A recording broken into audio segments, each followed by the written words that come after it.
بسم الله الرحمن الرحيم. عن ابن عباس رضي الله عنهما أنه قال قال رسول الله صلى الله عليه وسلم من مشى في حاجة أخيه كان خيرا له من اعتكاف 10 سنين ومن اعتكف يوما ابتغاء وجه الله جعل الله بينه وبين النار 3 خنادق كل خندق ابعد مما بين الخافقین۔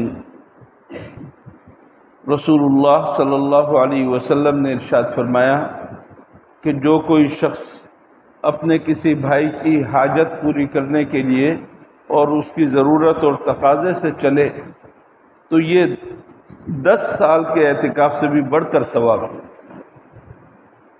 جو کوئی شخص اپنے کسی مسلمان بھائی کی حاجت کے لیے اور اس کی ضرورت کو پورا کرنے کے لیے اس کے ساتھ چلے تو یہ 10 سال اعتکاف کرنے سے بھی بڑھ کر ثواب ہے۔ اور ایک دن کے اعتکاف کا کیا ثواب ہے؟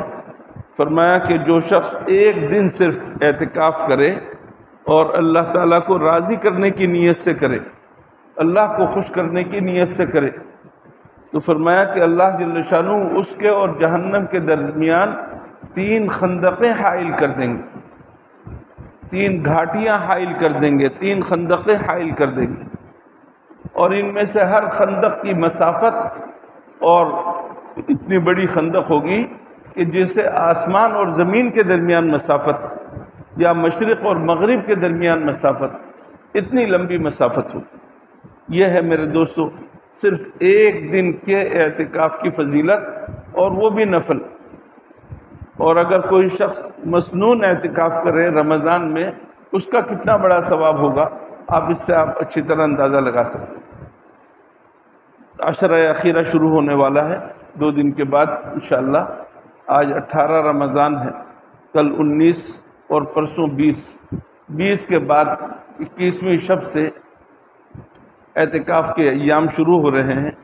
ہر ایک کو چاہیے کہ ہم کسی نہ کسی طرح اس اعتکاف کے دنوں سے فائدہ اٹھا سکیں۔ حضور اکرم صلی اللہ علیہ وسلم نے مدینہ منورہ ہجرت کرنے کے بعد سے کسی سال بھی اعتکاف کو موقوف نہیں کیا، تمام سالوں میں آپ اعتکاف کرتے رہے، بلکہ ایک سال میں تو آپ 20 دن اعتکاف آپ نے کیا۔ اس وجہ سے اعتکاف کی طرف توجہ دیں، وقت نکالیں۔ اور اگر کوئی شخص اعتکاف باقاعدہ مسنون اعتکاف نہیں کر سکتا تو نفلی اعتکاف کے لیے ہی مسجد میں آ جائے۔ مردوں کے لیے حکم یہ ہے مسجد کے اندر وقت گزاریں، عبادت کے اندر اللہ تعالیٰ کو خوش کرنے کے لیے۔